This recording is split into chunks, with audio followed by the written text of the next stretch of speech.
El Kybalión. Tres iniciados. Estudios sobre la filosofía hermética del Antiguo Egipto y Grecia. Voz: Ignacio Esparza. Sanacionholística.club.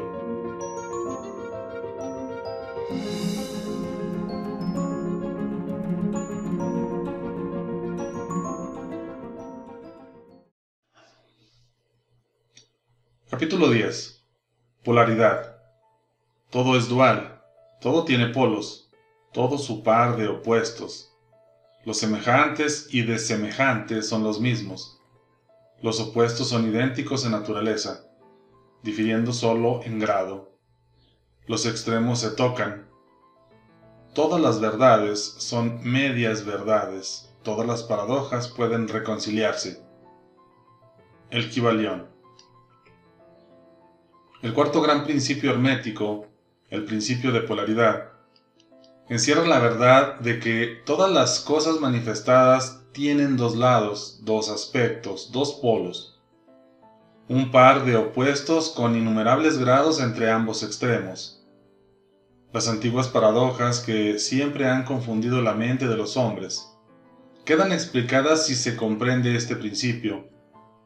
El hombre siempre ha reconocido algo semejante a este principio y ha tratado de expresarlas con dichos, máximas o aforismos como los siguientes: todo es y no es al mismo tiempo. Todas las verdades no son más que medias verdades. Toda verdad es medio falsa. Todas las cosas tienen dos lados. Siempre hay un reverso para cada anverso, etc. Las enseñanzas herméticas opinan sobre la diferencia que existe entre cosas aparentemente opuestas diametralmente, que es solo cuestión de grado. Y afirma que todo par de opuestos puede conciliarse y que la tesis y la antítesis son idénticas de naturaleza, difiriendo solo en grado. La conciliación universal de los opuestos se efectúa reconociendo este principio de polaridad.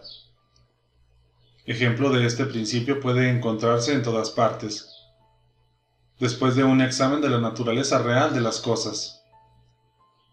El espíritu y la materia no son más que polos de las mismas cosas, siendo los planos intermediarios cuestión de grados vibratorios meramente. El todo y los muchos son los mismos, residiendo la diferencia solamente en el grado de manifestación mental. De manera, pues, que la ley y las leyes son los dos polos de una sola y misma cosa. E igual sucede con el principio y los principios, con la mente infinita y la mente finita. Si pasamos al plano físico, encontramos que el calor y el frío son de naturaleza idéntica, siendo la diferencia simple cuestión de grados. El termómetro indica los grados de temperatura, siendo el polo inferior el llamado frío y el superior calor. Entre ambos hay muchos grados de calor y frío, pues cualquier nombre que se les dé es correcto. De 2 grados, el superior es siempre más caliente en comparación con el inferior, que es más frío. No hay absolutamente un tipo fijo, todo es cuestión de grado. No hay ningún sitio en el termómetro en el que cese el calor y comience el frío absolutamente. Todo se reduce a vibraciones más o menos elevadas o bajas. Las mismas palabras elevado y bajo, que nos vemos obligados a usar, no son más que polos de la misma cosa. Los términos son relativos. Así sucede igualmente con el este y el oeste. Si viajamos alrededor del mundo en dirección al oriente, llegaremos a un punto que se llama occidente, considerándolo desde el punto de partida. Marchemos suficientemente lejos hacia el norte y pronto nos encontraremos viajando hacia el sur y viceversa. La luz y la oscuridad son polos de la misma cosa, con muchos grados entre ambos. La escala musical es la misma.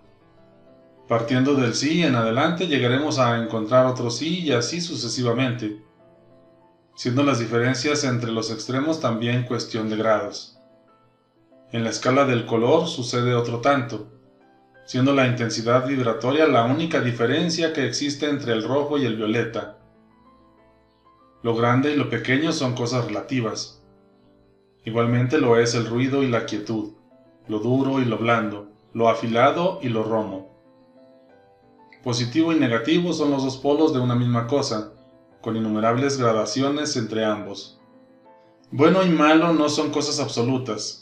A un extremo lo llamemos bueno y al otro malo, o bien al uno y mal al otro, de acuerdo con el sentido que queramos darle. Una cosa es menos buena que la que le es superior en la escala, pero esa cosa menos buena a su vez es mejor comparada con la que tenga el más o el menos regido por la posición que tenga en la escala. Igual cosa sucede en el plano mental. El amor y el odio son considerados como diametralmente opuestos, completamente diferentes e irreconciliables.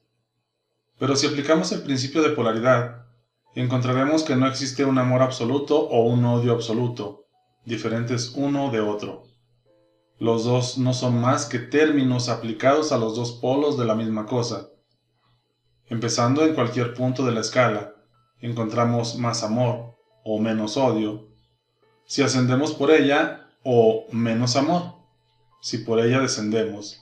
Y esto es cierto, sin importar nada el punto, alto y bajo, que tomemos como partida.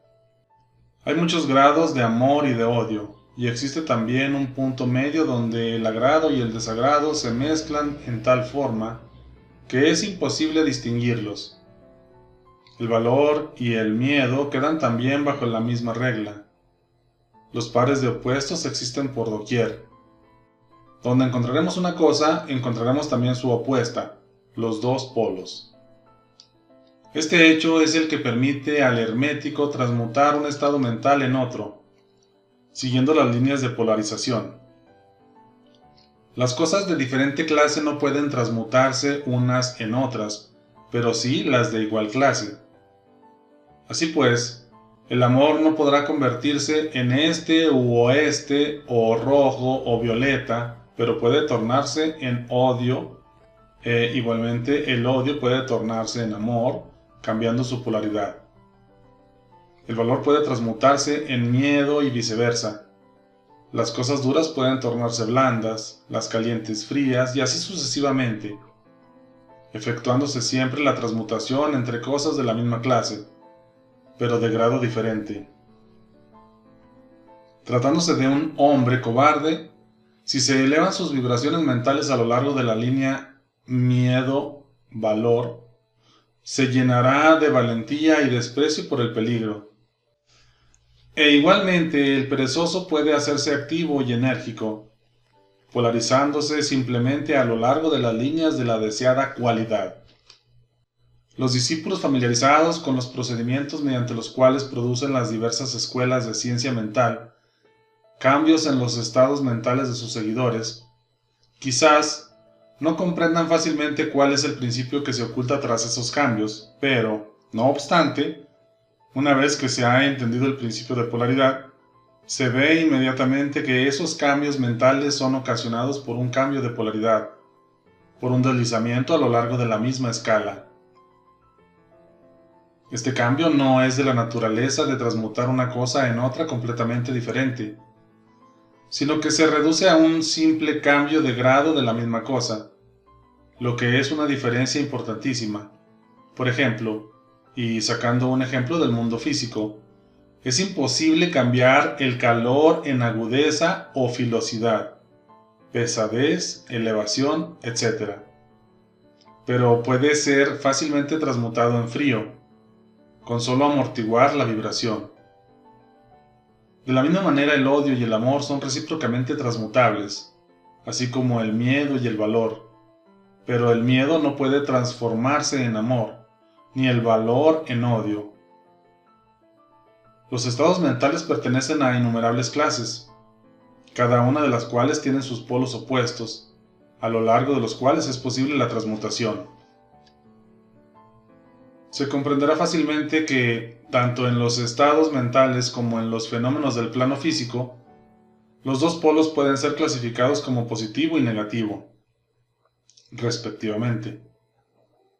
Así pues, el amor es positivo respecto al odio, el valor respecto al miedo, la actividad respecto a la inercia, etc. Y también se notará, aún desconociendo el principio de vibración, que el polo positivo parece ser de grado superior que el negativo, pudiendo aquel dominar fácilmente a este. La tendencia de la naturaleza es en dirección a la actividad dominante del polo positivo. Además del cambio de los polos de los propios estados mentales mediante la aplicación del arte de la polarización, el fenómeno de la influencia mental, en sus múltiples fases, demuestra que el principio puede extenderse hasta abarcar los fenómenos de la influencia de una mente sobre otra, de lo que tanto ha sido escrito en los últimos años.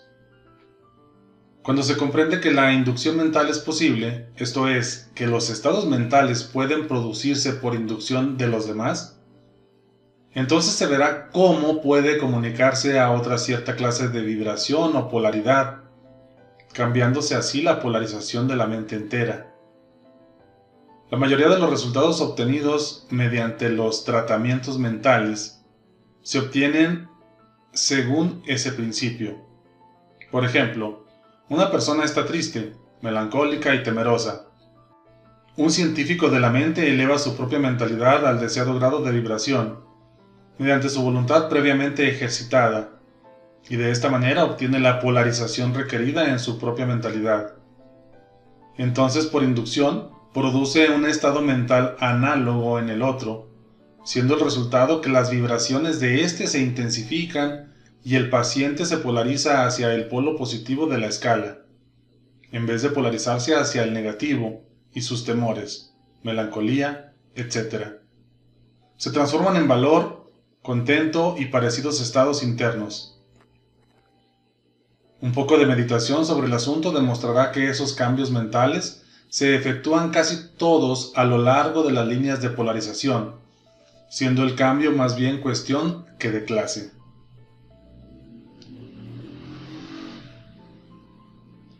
El conocimiento de este gran principio hermético permitirá comprender mejor los propios estados mentales, así como los de los demás. Y se verá que esos estados son puramente cuestión de grados, y al comprobar el hecho podrá elevar las vibraciones interiores a voluntad, cambiando su polaridad, haciéndose dueño de sus pensamientos, en vez de ser su esclavo y servidor. Este conocimiento le permitirá además ayudar a otros inteligentemente, cambiando, mediante los métodos apropiados, su polaridad. Es muy conveniente familiarizarse con este principio, porque su comprensión correcta arrojará muchísima luz sobre problemas difíciles y oscuros,